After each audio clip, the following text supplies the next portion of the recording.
Hello everyone, कैसे हैं आप सब। मेरा नाम वैभव कौशिक है और आप सभी जुड़ चुके हैं संस्कृति आईएएस के यूट्यूब प्लेटफॉर्म पर। आप सब ने कभी ना कभी नेटफ्लिक्स का नाम ज़रूर सुना होगा। आप सभी ने नेटफ्लिक्स पे कोई ना कोई वेब सीरीज़ देखी भी होगी। बहुत सारे लोगों ने बहुत सारे एडल्ट कंटेंट भी नेटफ्लिक्स पे बहुत इजीली देख लिए होंगे। इसी वजह से पेरेंट्स कहते हैं कि नेटफ्लिक्स बच्चों के लिए अलाउ नहीं होना चाहिए। इसीलिए पेरेंट्स कहते हैं कि नेटफ्लिक्स एक अच्छा ओटीटी प्लेटफॉर्म नहीं है। क्या ये सही है? तो ये कमेंट बॉक्स में बताइए। और अगर गलत है, पेरेंट्स गलत समझते हैं कि नहीं, नेटफ्लिक्स ठीक ठाक प्लेटफॉर्म है, आप कंटेंट के हिसाब से ही चुन सकते हैं। आपको अगर अडल्ट कंटेंट देखना है तो आप चुन लीजिए, अगर नहीं देखना है तो वो आपकी चॉइस है भाई कि नहीं देखना है। तो ये सारी चीज़ें जो देख रहा है उसके ऊपर भी डिपेंड करती हैं। लेकिन यहाँ पर अब हमारे देश में एक नए चीफ जस्टिस आए हैं। नंबर है उनका 53वां। नाम है सूर्यकांत जी। उन्होंने एक टिप्पणी की और टिप्पणी इतना ज़्यादा वायरल हो गई कि अब सबकी जुबान पे वही है कि क्या नेटफ्लिक्स को बच्चों के लिए बैन कर देना चाहिए या आधार को नेटफ्लिक्स देखने वालों के लिए उसके साथ लिंक करवाना जरूरी कर देना चाहिए। आधार आपकी वो पहचान जिससे पता चलता है कि ये कितना बड़ा है, क्या एज है, क्या इसकी उम्र है, ये सब कुछ उस आधार कार्ड से पता चल जाएगा।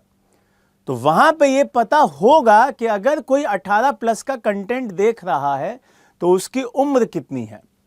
तो यही बात यहां पर नए चीफ जस्टिस ऑफ इंडिया ने कही कि नेटफ्लिक्स और यूट्यूब पर अगर 18 प्लस का कोई कंटेंट देखता भी है तो हम उसे मना नहीं कर रहे कि आप मत देखिए, लेकिन एक लिमिट होनी चाहिए कि कौन देखेगा और कौन नहीं देखेगा, इसका पता होना चाहिए।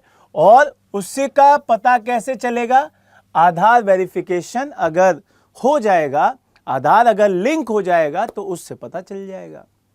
दूसरी बात, यहां पे सीजीआई जो हमारे हैं, जो हमारे चीफ जस्टिस ऑफ इंडिया हैं, सीजीआई जो हैं, उन्होंने कई सारे सुझाव भी दिए। अब वो सरकार के ऊपर है कि वो मानती है या नहीं मानती है, क्योंकि जो टेलीकम्युनिकेशंस के रूल एंड रेगुलेशंस बनाए जाते हैं वो सरकार के द्वारा बनाए जाते हैं।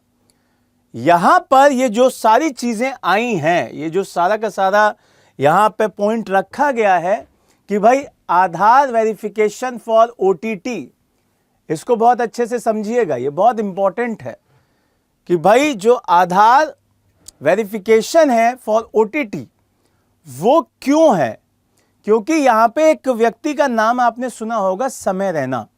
उन्होंने अपने शो में, ओटीटी प्लेटफॉर्म पर ही उन्होंने अपने शो में कई सारे फूहड़ मजाक किए थे, कई सारी गलत गलत टिप्पणियां की थी जो दिव्यांग जन होते हैं उन पर, जो महिलाएं होती हैं उन पर। तो इसी वजह से उनके केस को ध्यान में रखते हुए यहाँ पर chief justice of India Suryakant ji ने ये अपनी बातें रखी हैं और ये कहा है कि सरकार को इस पर स्टेप लेना चाहिए कि अगर कोई दिव्यांग जन पर फूहड़ मजाक करता है या महिलाओं पर या बच्चों पर या कोई भी ऐसा कंटेंट बनाता है जो एडल्ट कैटेगरी में आता है, 18 प्लस कैटेगरी में आता है, तो उसको देखने के लिए यहाँ पे आधार वेरिफिकेशन होना चाहिए, ओटीटी प्लेटफॉर्म्स पे होना चाहिए। यहां से ये सारी चीजें जब आप समझ जाएंगे तो आपको यहां से ये भी पता होना चाहिए कि अब समय रैना के ऊपर भी सुप्रीम कोर्ट ने अपना जो आदेश है वो भी बता दिया है।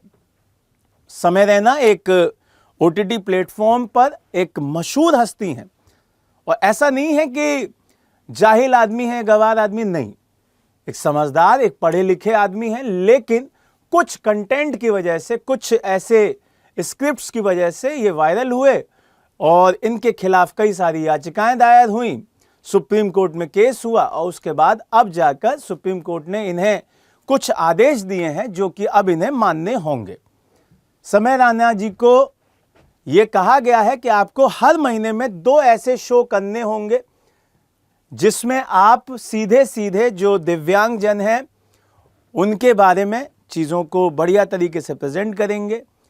जो आपने बदतमीजियां पहले कर दी हैं, गलती से ही की हों, तो उनको सुधारेंगे और जो भी पैसा आएगा वो उनकी चैरिटी में जाएगा। ये सुप्रीम कोर्ट के आदेश हैं। अब यहां से पूरा का पूरा मामला आपने समय रहना वाला सुना भी होगा, पूरा पढ़ा भी होगा, तो उसमें ना जाते हुए ये एक अच्छा डिसीजन है सरकार का कि अगर आप ऐसी हरकत करते हैं तो ये चीज सरकार मतलब सुप्रीम कोर्ट आपसे करवाएगा।